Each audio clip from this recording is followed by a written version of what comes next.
Hey guys, welcome back to another preview on my channel, and this time around it's the Champions League. Now we are back to the Champions League, right?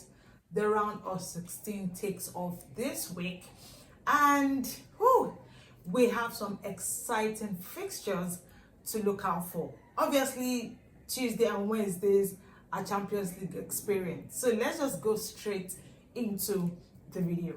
Now on Tuesday, things kick off with Galatasaray taking on Liverpool. Now, don't forget that when these two sides faced the last time out, it was Galatasaray taking the win. And Liverpool has to do justice to this game. They have to ensure that they pick up a win, especially the fact that they are traveling all the way to Turkey for the first leg. Now, the first leg was a bit disappointing from Liverpool. I felt like that game, they didn't really insert themselves in it. And obviously, it would have been really disappointed for Arne Slot because I felt it was under immense pressure to have some sort of result. But Galatasaray just showed that they were up to task, and they did what? They ensured that they didn't give Liverpool that easy game that they were expecting.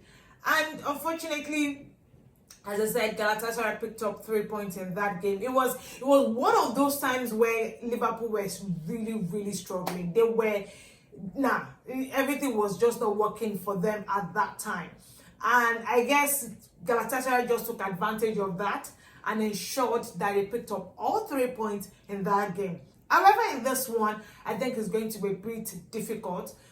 I'm not saying that Liverpool is going to obviously beat Galatasaray at the park, because trust me, when you go to Turkey and you go to that Galatasaray stadium, it is always something else. If you're not a team that has that confidence before going there, or in a very good run of results, you will shake. You'll be terrified, because that stadium is something else. The fans, they make it tough for their opponent. So it's not going to be easy. It is absolutely not going to be easy. I feel like these two teams, especially Liverpool, has a point to prove in this particular game. They really do have a point, a huge point to prove. And don't forget that these two sides have faced each other 3 times. Galatasaray have they've actually met twice. And somehow Galatasaray has gotten the win in those 2 times. It's ridiculous, but that's what football is all about. And then later on, because I think Galatasaray and Liverpool is the early kickoff, 6:45 Nigerian time, and then Atalanta will take on Bayern Munich. Now, when you look at these two teams, right, especially Atalanta's run in the Champions League, I felt like they had that topsy-turvy run of results.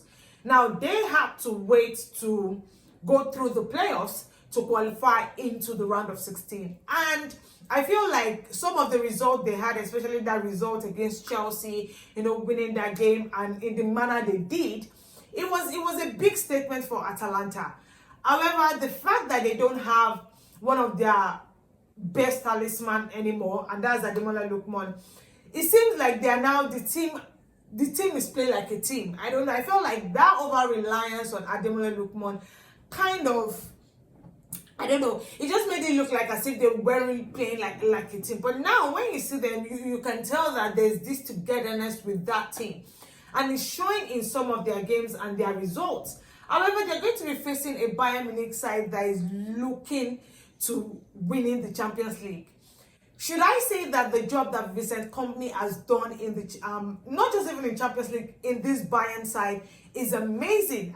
He has beaten all of the expectations for him in this club, and he's not just doing that in the Bundesliga; he's also doing it in the Champions League, and even any title daring that they are competing for. So really, I feel like this game is going to be tough for Atalanta, even though they are playing at home. But I also think that Bayern is looking to seal that next round into the quarterfinals. So I feel like Atalanta might struggle a little bit, even though I feel like it's both legs, right? But If Atalanta is able to get the job done in this first leg at home, then maybe Bayern Munich will have a lot of work to do in the second leg, in their own home. But I also still think that it's still not going to be easy for Atalanta. Don't forget that in the Champions League, as I said, they've not had a smooth run. They've had to go through the playoffs. Bayern, on the other hand, finished in the top two of the league phase. So the only game they lost was the game against Arsenal, who obviously stopped of the Champions League. So it's going to be really, really difficult for Atalanta to get some sort of result. But if they're able to get it done, then maybe they give themselves a chance in the return leg. And then Atletico Madrid and Tottenham Hotspur. Now, you see these two sides, or should I say Tottenham of these two sides have been the most hot. In fact, they are in a terrible form right now. Terrible form right now. I don't even know how it is that they qualified to the round of 16 of the Champions League. If you ask me how they did it, I'll say I don't know. I will honestly say I don't know how they did it. But it is so surprising that they are going to be playing in the I'm still surprised because their last 5 games in the Premier League has been losses all through. In the last 5 games, like at the moment, it doesn't look like they can get any sort of it. Not even a draw. They can't even try to get a draw. How they are going to beat Atletico Madrid in this first leg in the Metropolitano, I don't know how that is going to be done. I don't see it happening. Let me not even deceive myself. I don't see it, because if they're going to still play the same set of players that have been playing in the last few games, they don't have hope. There is absolutely no hope at all for Tottenham. And Atletico Madrid, on the other hand, I think they've just been taking their games one game at a time. Don't forget that they recently had to play Barcelona. Even though Barcelona won the game, the advantage they had was the first leg win of 4-0 against Barcelona at the Metropolitano. So that was a huge advantage for them, because the second leg at Barcelona's home, they lost the game 3-0 with Rafinha scoring and Bernal scoring 2 goals in that game. But Barcelona obviously couldn't get through to the next round, right? The Copa del Rey. But I feel like Atletico Madrid, with Diego Simeone still in charge of that team, there's still an identity with the team. There's still that expectation from them to at least win one title this season. Don't forget they are number 3 on the La Liga table. So they are not exactly far off, competing in about 2-3 competitions. And they're doing a good job at it. Tottenham, on the other hand, they are not doing well. So I think that Atletico will have the advantage in this game and probably pick up all 3 points in this one. Tottenham are going to have to do a lot to have any sort of result in this game. Honestly, I don't see it happening. I do not. I don't know how to deceive myself, but I honestly do not see it happening. And then the final game on Tuesday is Newcastle United against Barcelona. Now, this is going to be happening in St. James's Park. And I look at Newcastle as a team that are struggling to compete in 3-4 competitions at the same time. Now, unfortunately for them, they've had to face Man City in the EFL and the FA Cup and knocked them out in those 2 competitions, right? And now, so the only thing they have to now focus on is the Premier League and the Champions League. Now, they also had to go through the playoffs to qualify for the round of 16. And Barcelona, on the other hand, finished in the top 4 of the Champions League phase, right? And even though that game they lost against Chelsea in the manner they did was a huge disappointment, they were able to get over that and still qualify in the top 8 of the Champions League. So it seems like Barcelona will have the advantage for them going into this game. Now, as I said, Newcastle is coming from a loss against Manchester City in the FA Cup, even though they won against Manchester United in the Premier League, even with the fact that they were down to 10 men. Regardless, I just feel like that loss to Man City would affect them just a little bit. But Barcelona, on the other hand, are coming from a run of about 3 to 4 games back-to-back win. So the pendulum right now is looking like it's swinging in Barcelona's favor. They're also top of the La Liga table. So definitely, They have everything in their favor. They will be disappointed that they couldn't get to the I think the semi-final of the Copa del Rey, losing to Atletico Madrid, but they are still doing okay. They are doing really, really well at the moment, right? So it's going to make for a very, very exciting game. I do think that Newcastle might be able to, push Barcelona a little bit and maybe get a point, seeing it end in a draw. But it's going to be really, really tough. It's going to be really, really tough. Don't forget that Newcastle gave Paris Saint-Germain in the last game in the league phase a tough time. So I think that Newcastle, when it comes to this European competition, they know how to give all these big teams problems. But I feel like they will struggle a little bit against Barcelona. But I feel like it's going to end in a draw. Okay? Before I go further in my video, have you subscribed to the channel? Subscribe to the channel, okay? Please. It helps the channel to grow and it's absolutely free. It costs absolutely nothing. Okay? Please subscribe to the channel. Now to Wednesday's games. Man, when I look at some of the games I'm just like, almost it's busting my head. Now, Arsenal will be traveling to Bayer Leverkusen to play the first game. It's an early kickoff of 6:45 on Wednesday, and it's going to be quite interesting to see how Bayer Leverkusen handle this Arsenal team. Now, Arsenal are on a hit.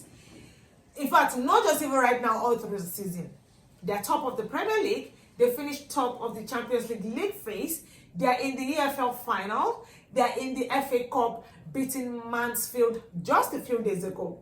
So right now, Arsenal are fighting in all 4 competitions. I still think they will not be able to win all 4 because obviously they're going to be facing Man City in the final of the EFL and they still have a few games to go in the FA Cup. But this Bayer Leverkusen side are currently number 6 on the Bundesliga table. They're also not doing badly. And I think they're still maybe in the, DFB Cup. But the run that Arsenal had in the Champions League, especially in the league phase, winning all 8 of their games, including beating Bayern Munich 3-1, that was still a huge surprise to me. And it seemed like they're playing like a team right now. But if you remember Bayer Leverkusen's last game against Olympiacos, they won 2-0 in the first leg playing at home, and then in the second leg they ended in a draw. So if they can do the same thing against Arsenal, then good for Bayer Leverkusen. But I think it's going to be tough. This Arsenal team are firing in all cylinders right now. Don't forget that they've scored 100 goals already this season. It's amazing. It is really, the job that Mikel Arteta is doing is incredible. Now, a lot of people will come and say, oh yes, they are not playing fine football. The seasons where Arsenal were playing fine football, nobody had anything to say. They weren't winning titles, and this time around, they are getting the job done. That is the word. They're fighting it out.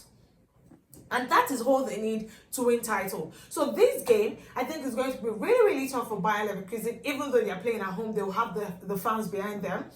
But I expect Arsenal to be able to get the job done. Even if it's going to be a slim 2-1 win, they will get it done. And that's the interesting thing about Arsenal. Even if they don't win the game, if it's a draw, maybe if it's a draw, then Bayer Leverkusen still has a chance.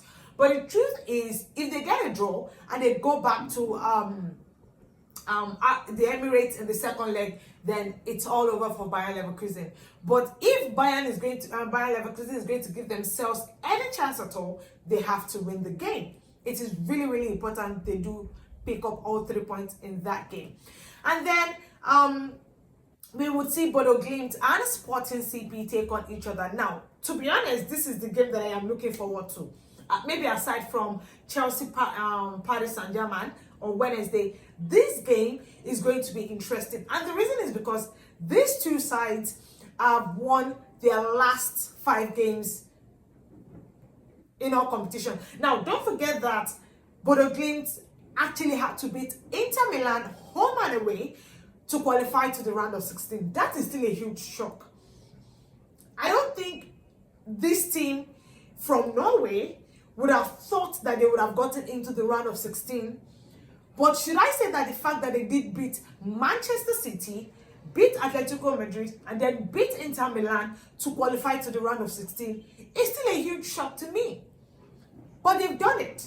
And so now, Sporting CP that snuck into the top 8 of the Champions League with that win in the final game, it just goes to show you how exciting this game is going to be.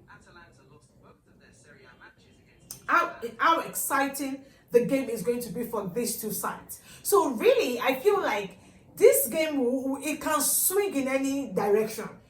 But I want to tilt just a little bit to both the teams because they are one team that I'm looking out for in this Champions League. I want to see if they can get to at least the quarterfinal or the semi-final, because if they do, it's going to be a huge surprise for me. And I'm sure a lot of people. Because then even beating Inter Milan with the experience and the quality of players that Inter Milan has, it's amazing. The coach is doing an amazing job. And looking at even the quality of players that they have for them to have gotten it done, it just goes to show you that you cannot underestimate them. You can't underrate them at all. So this game is going to be a huge game. Sporting CP also, as I said, they snuck into that top 8, finishing above Manchester City. So definitely, they are not a pushover team. It's going to be back and forth from these two sides, end-to-end game. That is what I expect to see, because I will be looking out for it and one eye on Chelsea and Paris Saint-Germain, which I'm going to be talking about next, because these two sides, don't forget that the last time they faced was in the FIFA Club World Cup final. And the Chelsea humble Paris Saint-Germain. They did. And this time around, it is now time for Paris Saint-Germain to maybe take revenge, or for Chelsea to repeat the course. It's going to be interesting. Now, Paris Saint-Germain, on the other hand, I think they are struggling a little bit with injuries. A lot of their players are, on the injury bed. Dembele is in and out of injury. Bakola, I think, is back. I'm not sure. I think Varaskelia is also back. But really, when you look at that squad, the fact that they even lost their last game to Monaco, who they beat in the playoffs of the Champions League, well, that is just football for you. That is the surprise or the exciting part of football.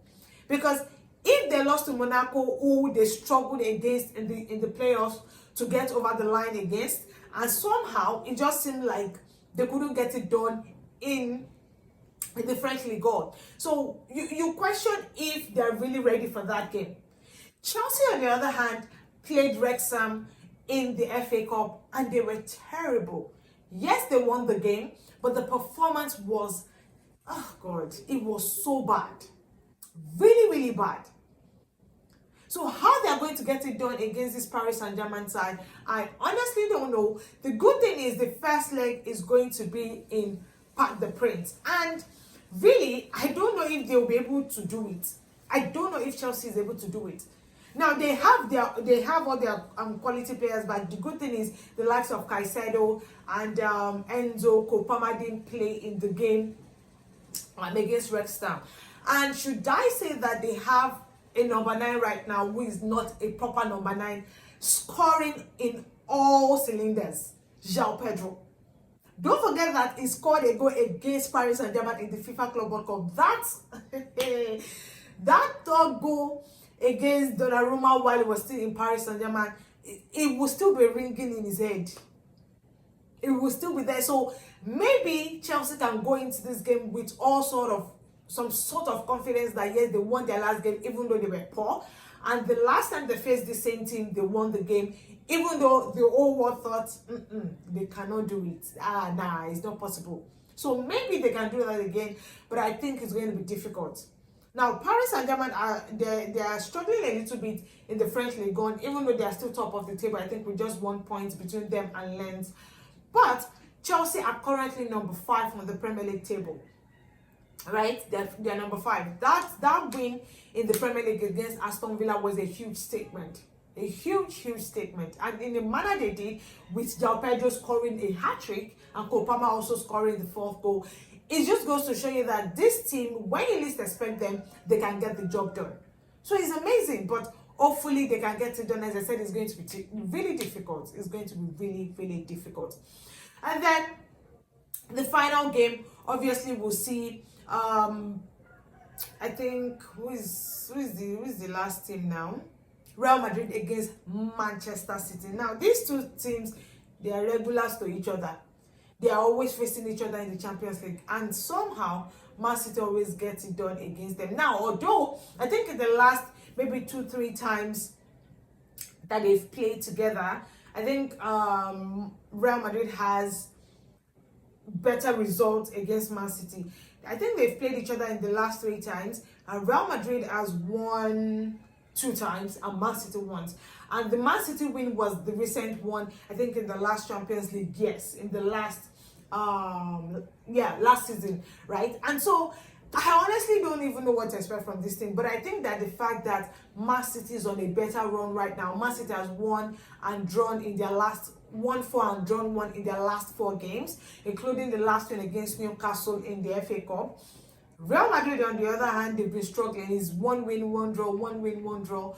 They are not playing very well. So, in fact, it's been, I think, 2 wins, 2 draws, and 1 draw and 1 loss for Real Madrid in the last 5 games for them. So, it is going to be quite interesting, even though the first leg is going to be Real Madrid at home, right? At the Bernabeu. I still think that Man City is going to have this one. It might be a hard-fought win for Man City, but if Real Madrid comes out with the way they've been playing in some of their games really, really bad, they will have a lot of work to do against Man City. A huge work to do against Man City. So they have to be prepared for this one. As I said, Real Madrid are playing at home. They have to do better. They are number 2 on the La Liga table. Man City is also number 2 behind Arsenal in the Premier League table. So maybe this game is as neutral as it can get, but they have to get now. I think Real Madrid has to get it done. They have to get it done against Man City, but it's going to be a hard one. It's going to be a very, very hard one. Well, those are my thoughts on the games that will be happening in Champions League for Tuesday and Wednesday. Share your thoughts in the comment section, who you think is going to pick up all 3 points. And just share your predictions in the comment section. I will definitely be reading and possibly responding. Also, don't forget to put on your post notification button to get our latest video as they drop. Follow us on all our social media platforms at _official FSH. Anyways, guys, as I would always say, until the games are played and the results are in, enjoy the rest of your week. Bye-bye.